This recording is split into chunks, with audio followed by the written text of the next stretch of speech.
एक समबाहु त्रिभुज जिसकी भुजा 6 सेंटीमीटर। समबाहु त्रिभुज आपको पढ़ा रखे थे, ऐसा त्रिभुज जिसकी तीनों भुजा क्या हो आपस में बराबर हो, क्या कहलाता है, समबाहु त्रिभुज। ये 6 सेंटीमीटर दे रखा है, तो 6 ये और 6 ये हो जाएगा। कह रहा है इसके अंतावृत्त, अंतावृत्त क्या होता है, पहले इसका कोणों का अर्धक खींचना पड़ेगा। तो ये अगर हम कोण के अर्धक खींच दिए मेरे भाई, जिस पॉइंट पे कटेंगे वो इन सेंटर कहलाएगा, अंता केंद्र कहलाएगा। और इसको केंद्र मान के त्रिज्या लेकर खींच दिया जाए तो एक वृत्त ऐसे जाएगा। इसी वृत्त का क्षेत्रफल चाहिए हमको। इस वृत्त का क्षेत्रफल निकालने के लिए हमको सबसे पहले त्रिज्या निकालना पड़ेगा। किसका? इसी वृत्त का त्रिज्या निकालना पड़ेगा। तो याद रखिएगा जो समबाहु त्रिभुज है उसके लिए जो केंद्रक है, अंतः केंद्र है, लंब केंद्र है, शीर्ष लंब है, सब एक ही बिंदु पे होते हैं। कहाँ पर होगा? सब एक ही बिंदु पे कटते हैं। तो ये वाला अर्धक के साथ साथ कोण का अर्धक के साथ साथ भुजा का भी अर्धक हो जाएगा। ये पूरा 6 है तो ये कितना हो जाएगा मेरे भाई? 3 हो जाएगा। और यहाँ पर परपेंडिकुलर आएगा। ये वृत्त का रूल है कि वृत्त कोई स्पर्शी हो और उसके केंद्र से स्पर्श बिंदु को मिलाया जाए तो वो परपेंडिकुलर मिलता है मेरे भाई। कैसे मिलेगा? परपेंडिकुलर। तो ये कोण 30 का हो जाएगा, क्योंकि समबाहु त्रिभुज के सारे कोण कितने के होते हैं? 60 के होते हैं। तो ये अर्धक खींचा गया 30 का हो गया। अब ये हमको 3 पता है, ये रेडियस हमको पता करने के लिए इसमें tan लगा देते हैं। tan 30 का मान होता है 1/√3। कितना मेरे भाई? 1/√3। तो ये एक भाग हो गया और ये वाला पूरा भाग कितना हो गया? √3। और यहाँ से इसका मान कितना निकल के आता है? 3। तो यानी कि √3 का वैल्यू हमको दे रखा है 3। 1 का वैल्यू निकालेंगे तो आ जाएगा 3/√3, काटेंगे तो ये हो जाएगा √3। यानी कि इसका जो 1 का मान है कितना आ गया? √3। इसकी त्रिज्या हो जाएगी वृत्त का, यही का क्षेत्रफल निकाल लेते हैं, πr²। तो पाई को पाई, यही 1 इसकी त्रिज्या हो जाएगी, यानी कि √3 इसका मान है, वर्ग कर देंगे 3 आ जाएगा, 3 पाई क्या हो जाएगा? इसका आंसर हो जाएगा ये वाला, इसका करेक्ट आंसर हो जाएगा। हाँ, ये सेम क्वेश्चन ऐसे है, देखते हैं ये क्या कह रहा है। कह रहा है समबाहु त्रिभुज का क्षेत्रफल। समबाहु त्रिभुज का क्षेत्रफल हमने आपको बताया था √3/4 भुजा का स्क्वायर। ये होता है भुजा ए मान लियो तो ए का स्क्वायर कितना दिया है? 9√3। ये कट गया, ए बराबर निकालेंगे 9 चौक 36, 6 सेंटीमीटर आ गया मेरे भाई। तो कह रहा है इसकी माध्यिका की लंबाई, माध्यिका चाहिए। तो ये समबाहु त्रिभुज अगर हम लोग बना दिया जाए तो ये माध्यिका क्या होती है? सामने वाली भुजा के मध्य बिंदु पे। तो इसके लिए शीर्ष लंब, देखिए हमने आपको यहाँ पर बताया कि जो समबाहु त्रिभुज होते हैं इसमें माध्यिका, शीर्ष लंब, अर्धक, केंद्रक जितने भी होते हैं परवृत्त, अंतः के सब सूर्य एक ही बिंदु पर काटता है। तो ये जो भुजा है इसका है कोणवा को भी 2 भागों में बांटेगा, इस भुजा को 2 भागों में बांटेगा और ये 90 डिग्री पर भी आएगा। किसमें? समबाहु त्रिभुज में ऐसा होता है, याद रखिएगा। इसका भुजा 6 सेंटीमीटर है, ये कोण कितने का होता है? 60 का होता है। तो हमको ये देखिए इसके सामने का कर्ण पता है, लंब चाहिए तो साइन लगा देते हैं। साइन 60 का मान होता है √3/2 मेरे भाई। तो ये हो जाएगा √3 और ये हो जाएगा 2। इसी 2 का मान दिया है 6। ये भुजा कितने की है? 6 का है। तो 2 बराबर 6, 1 का मान निकालेंगे 3 आ जाएगा। तो हमको √3 का मान चाहिए, तो √3 का मान निकालेंगे तो आ जाएगा 3√3।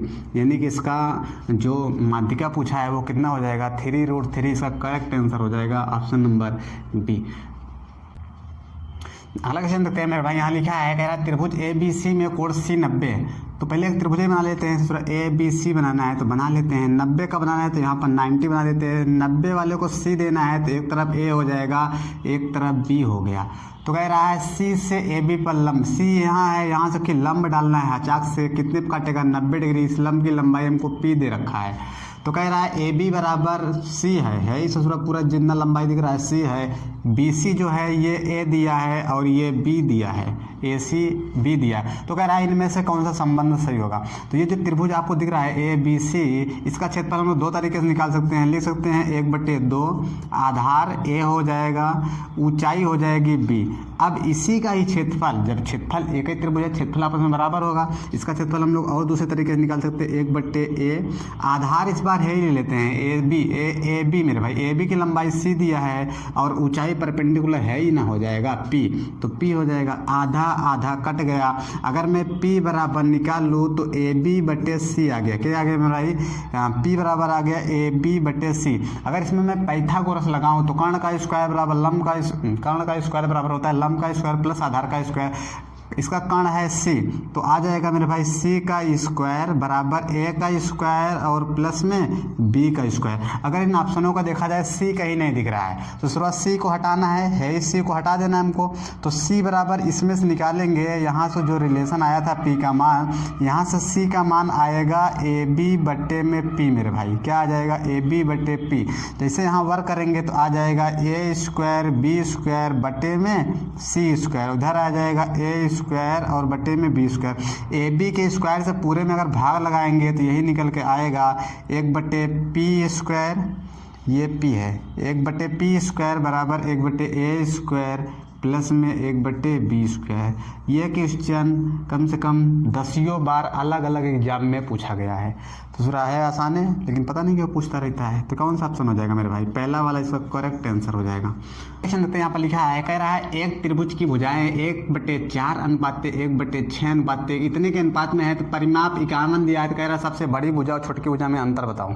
तो बता देते हैं मेरे भाई, है जो अनुपात दिया है ना, इसको पहले सीधा कर लेते। सीधा बोले तो मतलब जैसे बटे वटे में है सो हटा देते हैं।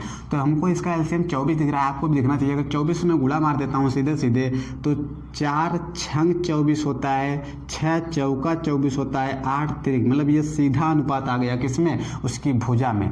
अब पेरीमीटर क्या होता है? सभी भुजाओं को जोड़ दो, सभी को जोड़ेंगे तो 6 4 10 3 13। 13 का मान मेरे भाई दिया है 91 दिया है। कितना दिया है? 91। एक का मान निकालेंगे 13 7 91, यानी कि 1 यूनिट का मान आ जाएगा 7 सेंटीमीटर आ जाएगा मेरे भाई। ये सेंटीमीटर में दिया था।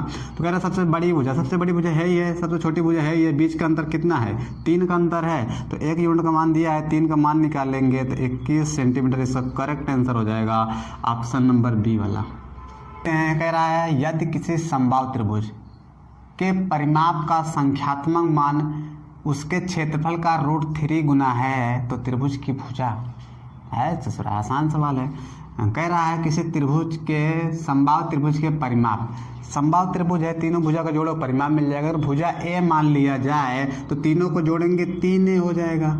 अब कह रहा है इसका जो संख्यात्मक वैल्यू होगा, मतलब कि डाटा जो होने वाला है, इसके क्षेत्रफल का √3 गुना है।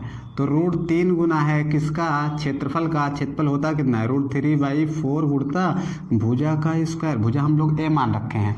ये देखिए 3 है, कट गया, ए से ए कट गया, ए बराबर हमको तो 4 दिख रहा है ससुरा है। इतना आसान सवाल निकल गया। हो गया जो हो गया, सही है। 4 यूनिट इसका आंसर हो जाएगा। इसको देखते हैं, कह रहा है किसी त्रिभुजाकार है, त्रिभुज कौन लिखे इतना बड़ा सा, तो ये त्रिभुजाकार खेत के तीनों भुजा की लंबाई 15 20 25 कितना दिया मेरे भाई? 15 20 25 मीटर है। इसमें 5 रुपया प्रति मीटर स्क्वायर की दर से बीज बोना है। किसान आदमी होगा, खेती कर रहा है। तो कह रहा है बीज बोने का खर्च कितना आएगा वो निकालना है। चलो किसान चाचा को हेल्प कर देते हैं, निकाल देते हैं हम लोग कितना आएगा। अगर इस त्रिभुजों का देखा जाए तो ये 25 का वर्ग कितना होता है मेरे भाई? 625 होगा। इसका 400 हो जाएगा। 400 में अगर ये जोड़ेंगे कितना? 225, 4 2 6, 625 हो जाएगा। तो इससे क्या पता चला कि ससुरा क्या होगा? आपको बताए थे कि त्रिभुज को चेक करके पता कर, भुजा दिया है तो चेक करके बता सकते हो अधिक कोण, सम कोण या फिर न्यून कोण। ससुरा का निकल गया सम कोण। सम कोण त्रिभुज का क्षेत्रफल कितना होता है? 1/2 लंबाई चौड़ाई, ये तो कर्ण होगा सबसे बड़ी भुजा। तो ये ना होगा 15 गुणा 20, काटेंगे 150 आ गया। 150 में 5 से गुणा मारेंगे, 15 × 5 = 75। किसान चाचा 700 रुपया खर्च करेंगे इसको बीज लगाने का। उम्मीद करते हैं आपके सारे क्वेश्चन आपको समझ आ गया। समझ आ तो वीडियो को लाइक कर दीजिए, शेयर कर दीजिए और चैनल को सब्सक्राइब कर लीजिए। मिलते हैं नेक्स्ट वीडियो में इसके और भी